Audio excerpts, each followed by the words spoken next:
দোষের মধ্যে একটু নাকি মিথ্যে কথা কই।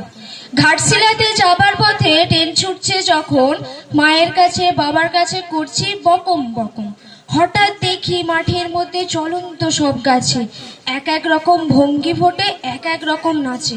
ও মা, দেখো নৃত্যনাট্য। যেই বলেছি আমি, মা বকে দেয়, বড্ড দমা বেড়েছে ফাজিলামি। চিড়িয়াখানার নাম জানো তো? আমার সেজো মেশর আদর করে দেখিয়েছিলেন পশু রাজার কেশর। কদিন পরে চুন খসানো দেয়াল জুড়ে কি ঠিক অবিকল সেই রকমই মূর্তি যেন দেখি। ক্লাসের মধ্যে যেই বলেছে সুরঞ্জনার কাছে, জানিস আমার ঘরের মধ্যে সিংহ বাঁধা আছে। শুনতে পেয়ে দিদিমণি বলেন, শোনো, এসব কথা আর যেন না শুনি কখনো। বলি না তাই সেসব কথা সামলে থাকি খুব। কিন্তু সেদিন হয়েছে কি এমনি বেয়াকুব, আকাশ পাড়ি আবারও গিয়েছে চোখ আটকে। শরৎ মেঘে দেখতে পেলাম রবীন্দ্রনাথকে। নমস্কার।